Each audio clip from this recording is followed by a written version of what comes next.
इंसान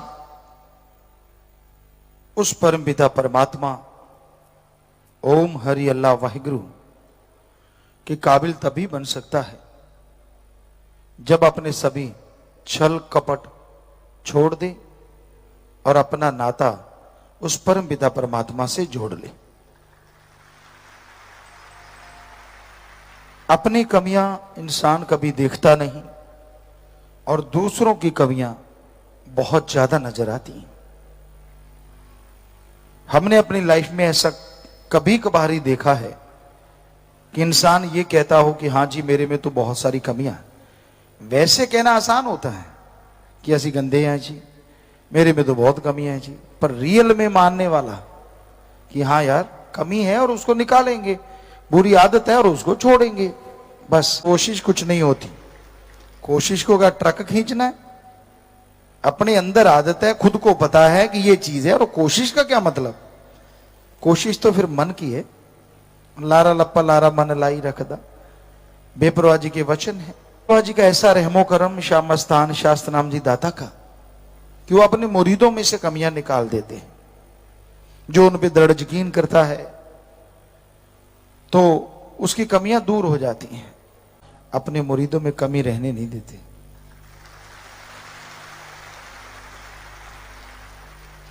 हम 88 या 87 की आपको एक बात सुनाते हैं, हो सकता है उससे थोड़ी पहले की हो, याद नहीं सन।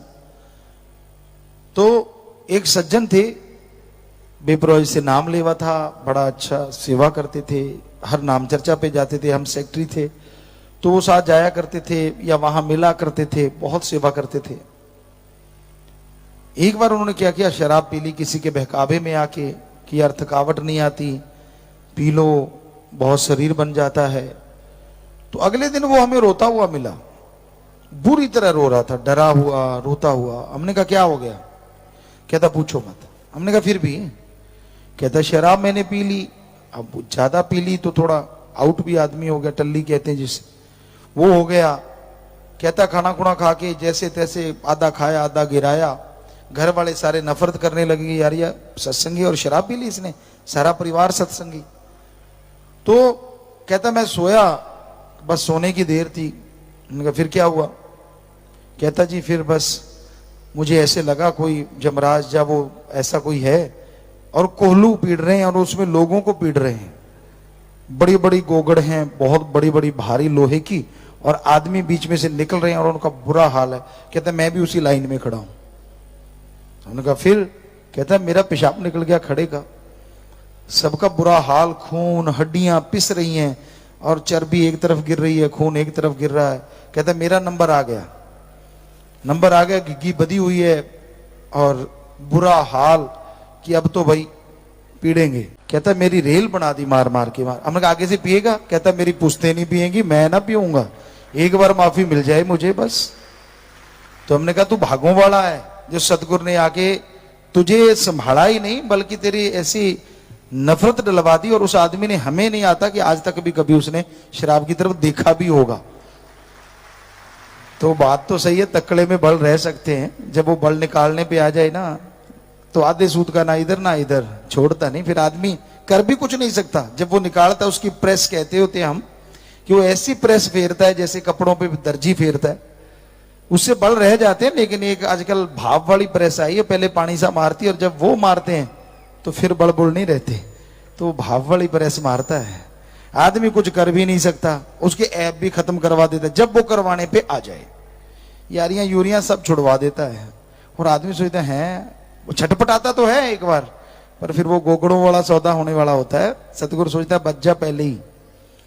सो कहने का मतलब, शास्त्र नाम श्याम स्थान जी का दर, ये ऐसा दर है जिनको दृढ़ यकीन है सतगुरु ने गंदगी खाने ही नहीं देते, बात ही खत्म। ना खुद को ना परिवारों को डूबने देते हैं। चाहे बंदा कहे कि मैं तेरा नहीं, फिर भी सतगुरु जाके उसकी संभाल करते ही रहते हैं। क्या हो गया? बेटे ने कह दिया, बेटा कपूत हो सकता है, बाप थोड़े ना। कभी सुना है बाप को बेबाप होते? नहीं होते। आजकल कलयुग में बहुत सारे होते होंगे, लेकिन सतगुरु जो बाप होता है वो कभी भी बेबाप नहीं हो सकता। वो हमेशा ही दोनों जहान में संभाल करता था, करता है और करता ही रहेगा। आप गुस्से होते रहो, रंग बदलते रहो, मुंह फुलाते रहो, कुछ भी कहते रहो, तो वो जाट वाली बात याद आ जाती है कि होड़े बनाया करते राजस्थान में, हमने बहुत सारी बनाई हैं, बहुत बनाया करते थे। होता क्या है, चने जब काटते हैं तो उस पौधे को लेके कई बार ऐसा होता है कि अभी पक्का नहीं होता पूरा, तो उसको थोड़ा आग पे रख लेते हैं, तो इतनी आग तेज नहीं होती, जब देख आग ठीक हो जाती है उस पे रखते तो उसको बाहर निकालते तो वो भुन जाते हैं टाट के अंदर ही दाने, तो क्या गजब के स्वाद होते हैं। तो समेत टाट ही उसको छांट लेते। तो एक जाट जमींदार की बेपरा जी सुनाया करते कि वो टाट काफी सारी इकट्ठी हो गई और उसने काली काली थी, सब ऐसे ऐसे करी, सारी इकट्ठी कर ली एक साइड में, और वहां अब क्या कहते हैं हमें नहीं पता, हिंदी में कभी ये वर्ड सुना नहीं, पंजाबी जी कहते भूंडियां, काले रंग दियां, ब्लैक कलर की होती हैं और आम ही दिखने में आती है, तो वो इतनी बड़ी बड़ी होती है, तो वो भी वहीं आम होती है राजस्थान में।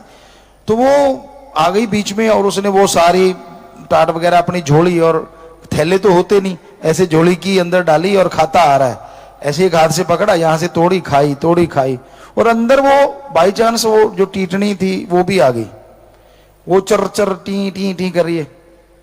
तो वो भोला बाड़ा था, सीधा कहता ची कर चाहे मी कर, काली काली तो एक न छोड़ो। हमें लगता है समझदार को इशारा काफी, अब ची करो चाहे मी करो, काली काली तो नहीं छूटेगी भाई। आपकी मर्जी है, अगर बिना ची मी के ही मान जाओ तो बढ़िया है, नहीं तो फिर गोगड़ तैयार है। शास्त्र नाम श्याम मस्तान जी दाता।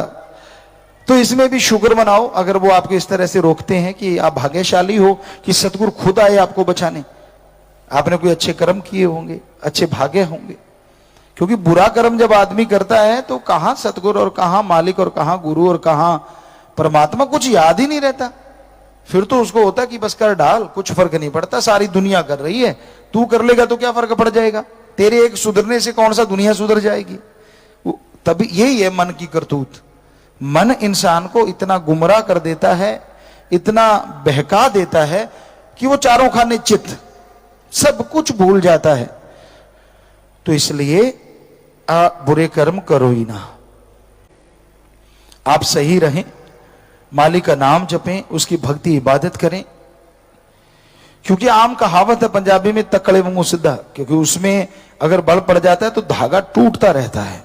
हमने चरखा भी चलाया है, आपको बता दें, हर काम किया हुआ है हमने, सूत भी काता है, चरखा भी चलाया है, चारपाई भी बुनी है। हमें लगता नहीं कोई काम अच्छा छोड़ा होगा, चाहे वो बहनें करती थी, खेस दरियां भी बुनी है, तो मतलब हमें नहीं लगता हमने कोई काम छोड़ा, शौकिया तौर पे, वैसे नहीं कि कोई मजबूरी वश नहीं, बनाते थे, हम भी कर लेते थे। एक होता था खेस होते हैं, उनके बाद में धागे से रह जाते हैं, तो उसका बट दे के उसके गांठ लगा के वो भी करते रहते थे। तो घर का कोई काम छोड़ा ही नहीं, बोरियां सीना, मतलब रस्से बांटना, जो रस्सा बनाते सन से, सन कहते हैं पंजाबी में या जो भी हिंदी में कहते होंगे, रस्से बनाते हैं उससे, तो वो बनाने, तो मतलब ऐसा कोई काम छोड़ा ही नहीं। तो ये देखा है कि तकड़े में अगर ज्यादा सा बल हो जाए तो धागा टूटता जल्दी है और वो बात बनती नहीं। तो इसलिए कहते हैं तकड़े वांगू सीधा कर दूं, मतलब सबसे सीधा वही होता है आम गांव में। तो यही हकीकत है कि तकड़े वांगू सीधा कर दूं, ज्यादा तो क्या कहें, इतने काफी है। वो कर देता है सीधा जब करने पे आ जाए। आप तो क्या नहीं मानते, वो मनवा लेता है। कईयों को बथेरा कह के देखते हैं, मान जा बेटा, हाँ जी मनांगे जी, पक्का पक्का जी, सुई वहीं की वहीं। फिर जब टाइम आता है, जब वो मनवाता है ना, फिर अड़ाट भी बड़े निकल दे, उठ कहते अड़ाउंदे ही लद्दी दे, फिर वो छोड़ता नहीं, लद के ही छड़ता है, चाहे लेडे निकली जान। क्योंकि अब जिम्मेदार ये थोड़ी देखे कि ऊंट लेडे कर रहा है, उसका काम तो उस छाती में बोरे में दाने डालने ही डालने हैं, मैंने तो काम लेना ही लेना है, उनको ये होती है। तो कई बार ऐसे ही हो जाता है, तो भाई फिर आप मानो ना मानो, उसने तो मनवा ही लेना है ना अपने तरीके से। फिर पीड़ा सी बड़ी होती है, बड़ा छटपटाता आदमी, यार मैंने क्या सोचा था, ये क्या हो गया, ये क्या हुआ, वो क्या हुआ, वही हुआ जो मंजूर खुदा हुआ। पहले ही मान लेता तो शायद इतनी तकलीफ होती ही ना, और जब मना लिया उसने तो फिर तकलीफ आई है, फिक्र ना कर, ये तकलीफ निकलेगी, तेरा ही भला होगा, उसमें तेरा गलत नहीं कुछ हुआ। क्योंकि सतगुरु अल्लाह राम वाहिगुरु गॉड बुरा सोचता नहीं, करना तो बहुत दूर की बात है। आदमी अपने कर्म बुरे कर करके बुरा कर बैठता है, वो किसी का बुरा सोच भी नहीं सकता। वो राम, वो अल्लाह, वो वाहिगुरु, वो गॉड सबका भला करता था, करता है, और वो सतगुरु मौला करता ही रहेगा। वो नहीं, आदमी का कोई भरोसा नहीं भाई। वो कहां खड़ा क्या कर दे कुछ नहीं पता, क्या से क्या बना दे कुछ नहीं पता, कब आपका दूरी डलवा दे कुछ नहीं पता। पर जब जारी लाई हो सतगुरु से, तो फिर आदमी के कहने से क्या, फिर तो सहजो बाई तो कहती है, अगर भगवान भी आके कहने लगे कि भाई मैं भगवान हूं, तो वो कहने लगी आना है तो मेरे सतगुरु के रूप में आ जा, वरना मैं झाड़ू लगाने वाले जैसा समझूंगी, होगा अपने घर में। तो यहां सुई जिनकी है, हो ही नहीं सकता उन्हें अंदर बाहर कमी आए। हम ये नहीं कहते कि भगवान काल महाकाल की बात है, क्योंकि दुनिया के लिए वही भगवान है। वो ओम हरि राम आएगा तो वो सतगुरु के रूप में आएगा, वो गलत रूप में आता ही नहीं। उसे पता है ये मुरीद है उनका, और वो अब सतगुरु पीर फकीर का रूप धारण करके आता है। जैसा सुमन किया, किसी को बिल्कुल साधारण फकीर के रूप में दिखाता है, किसी को थोड़ा सा और नूर बढ़ के दिखाता है, और किसी को फुल नूरी स्वरूप में वो दर्श दिखाता है। वो सतगुरु राम अल्लाह वाहिगुरु गॉड दिखाता जरूर है। इस कलयुग में कौन से भक्त बैठे हैं जो दिन रात भक्ति करते होंगे? कोई हैं जो लगे रहते हैं दिन रात सेवा में, तो उनकी भक्ति पल पल की मंजूर होती रहती है, उनको पता नहीं चलता, लेकिन भक्ति उनकी मंजूर होती रहती है। ये सच। तो इसलिए आप सेवा के साथ साथ थोड़ी थोड़ी भक्ति कर लिया करो, मन भी रुकेगा, मन मते लोगों की बात का असर भी नहीं होगा, दृढ़ यकीन बना रहेगा, आप स्ट्रांग रहोगे, और मालिक की खुशियों से हमेशा माला माल रहोगे। इस संसार में सच का और सीधा राह दिखाते हैं। कभी किसी से जमीन जायदाद, कपड़ा लत्ता, रुपया पैसा, या कोई दिखावा, या अपनी खुद की सेवा के बारे में जीवों को नहीं समझाते। वो जीवों को हमेशा एक ही बात सिखाते हैं कि आपस में निस्वार्थ भावना से प्यार करो, और कभी किसी का दिल मत दुखाओ। सुमरन, सेवा, सत्संग इंसान लगातार करता रहे तो इस कलयुग में बुराइयां इंसान पे हावी नहीं होती। इंसान की सोच, इंसान के विचार अजीबोगरीब चलते रहते हैं। कभी विचार शून्य दिमाग नहीं होता। यह अलग बात है किसी के अंदर अच्छे विचार ज्यादा चलते हैं तो किसी के अंदर बुरे विचार ज्यादा चलते हैं। विचारों को बदला जा सकता है, विचारों में बदलाव लाया जा सकता है, और विचारों में बदलाव लाने के लिए सत्संग में आओ और दिया गया गुरु मंत्र नाम कलमा उसका अभ्यास करो, तो लगातार सुमरन करने से, भक्ति करने से आपके वो विचार बदलने लगेंगे। मालिक के प्यार मोहब्बत में समय आप लगाने लगेंगे, और दुख परेशानियां आपकी दूर होती जाएंगी। एक होता है जी हजूरिया, हाँ जी कहते रहना, अमल नहीं करना, तो वो खुशियां नहीं मिलती जो उसे मिलनी चाहिए। एक होते हैं कि हाँ जी चाहे कहे ना कहें। ਧੰਨ ਧੰਨ ਸਤਿਗੁਰੂ ਤੇਰਾ ਹੀ ਆਸਰਾ। ਗੁਰੂ ਜੀ ਦੀ ਪਿਆਰੀ ਸੰਗਤ ਨੂੰ ਨਿਵੇਦਨ ਕੀਤਾ ਜਾਂਦਾ ਹੈ ਕਿ ਹਰ ਰੋਜ਼ ਸਤਸੰਗ ਸੁਣਨ ਦੇ ਲਈ ਸਾਡੇ ਚੈਨਲ ਡੇਰਾ ਸੱਚਾ ਸੌਦਾ ਨੂੰ ਸਬਸਕ੍ਰਾਈਬ ਕਰ ਲੈਣਾ ਜੀ।